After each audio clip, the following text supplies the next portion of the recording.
নমস্কার বন্ধুরা, আমি চলে এসেছি রান্নাঘরে অন্য দিনের মতো। আজ একটা নতুন ধরনের রান্না নিয়ে, শীতকালীন রান্না, সমুদ্রে কাঁকড়া নিয়ে এসেছি। সমুদ্রে কাঁকড়াগুলো এখন শীতকাল, সমুদ্রে কাঁকড়াগুলো খুব ভালো খেতে হয় আর বাজারেও খুব ভালো পাওয়া যায়। সেই জন্য আমি আজকে এই কাঁকড়া দিয়ে করব বাটার ক্র্যাব। তার জন্য আমি কাঁকড়া নিয়েছি। কাঁকড়াগুলো ধুয়ে আমি নুন আর লেবুর রস মাখিয়ে রেখে দিয়েছি। আর এর সঙ্গে লাগবে পেঁয়াজ কুচিয়েছি দুটো বড় বড়, টমেটো আছে একটা, হলুদ গুঁড়ো, লঙ্কা গুঁড়ো, একটু রসুন বাটা আর আদা বাটা আর একটা তেজপাতা আছে, আর নুন চিনি একটু লাগবে, আর আছে বাটার। আর যেহেতু এটা সমুদ্রের জিনিস তো তাই একটু গন্ধ হয়, সেজন্য আমি এক গাঁট তেঁতুল, পাকা তেঁতুল আমি ভিজিয়ে রেখেছি। এটা দিলে সমুদ্রের যে একটা তীব্র গন্ধ থাকে ওই গন্ধটা হবে না, খেতেও ভালো হবে। তো চলুন রান্নাটা আমি করি। কড়াই বসিয়ে দিয়েছি উনুনে। কড়াইতে দিয়ে দিচ্ছি খুব সামান্য সাদা তেল। এর উপরে আমি বাটারটা দেব, কেননা বাটার শুধু দিলে পুড়ে যায়, সেজন্য একটু সাদা তেল দিতে হয়।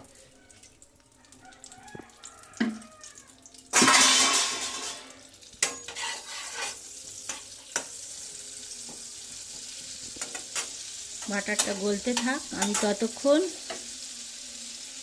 রসুন বাটাটা দিয়ে দিচ্ছি। আর দিচ্ছি পেঁয়াজ কুচোনো,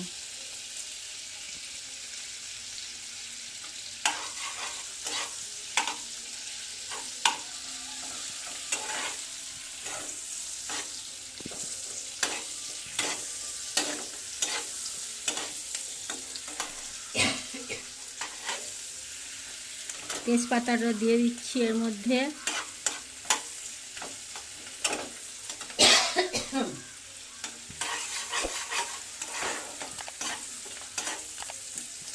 পেঁয়াজ আর রসুনটা একটু হালকা ভাজা হয়ে গেলে দেবো টমেটো। পেঁয়াজ রসুনটা হালকা হালকা ভাজা হয়েছে, এর সাথে দিয়ে দেবো আমি আদা বাটা, আর দিয়ে দিচ্ছি কুচনো টমেটোগুলো।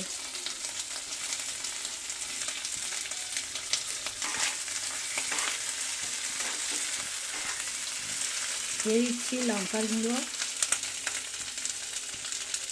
হলুদের গুঁড়ো। এটা একটু ভালোভাবে কষানো হয়ে গেলে এর মধ্যে একটু চিনি দিয়ে দেবো, অল্প দিলাম একটু চিনি, আর একটু সামান্য জল দিয়ে আমি এই মশলাটা ভালোভাবে আগে কষিয়ে নিই। মশলা কষানো হয়ে এসেছে, এবারে কষানো মশলার মধ্যে আমি নুন আর লেবুর রস মাখানো এই কাঁকড়াগুলো দিয়ে আরেকবার ভালোভাবে কষিয়ে নিই। কাঁকড়াগুলো আলাদা ভাজার দরকার নেই, ভাজলে ঘিগুলো বেরিয়ে যায়, এই জন্য এইরকমভাবে আমি করি। এটা একটু ভালোভাবে কষিয়ে নিই। কাঁকড়াগুলো ভালোভাবে মশলার সাথে কষানো হয়ে গেছে। এবার আমি এর মধ্যে দিয়ে দেবো যে তেঁতুলটা আমি গুলে রেখেছিলাম, পাকা তেঁতুল, এই পাল্পটা অল্প করে দিয়ে দিচ্ছি। এতে টকও হবে না, খেতেও ভালো হয়। আর আমি এর মধ্যে এবারে দিয়ে দেবো পরিমাণ মতো লবণ। এতে একটু কম লবণ দেবো, কেননা সমুদ্রের কাঁকড়াতে একটু লবণাক্ত হয়, সেই ভেবে আমি একটু কম দিলাম।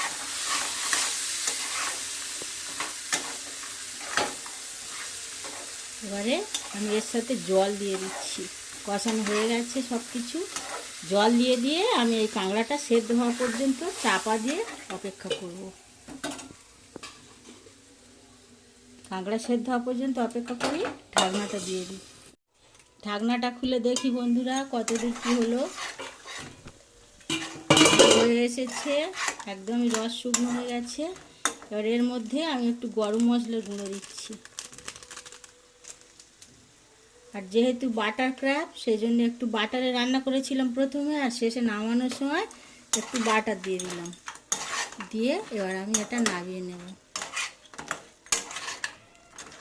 আপনারা এইরকমভাবে রান্না করে খাবেন, আর কেমন হয়েছে আমাকে কমেন্ট করে জানাবেন। আর আমার চ্যানেলটা সাবস্ক্রাইব করবেন প্লিজ। বাটার ক্র্যাব আমার রেডি হয়ে গেছে। আপনারা এইরকমভাবে রান্না করে একবার খেয়ে দেখবেন, কেমন হয়েছে আমাকে কমেন্ট করে জানাবেন।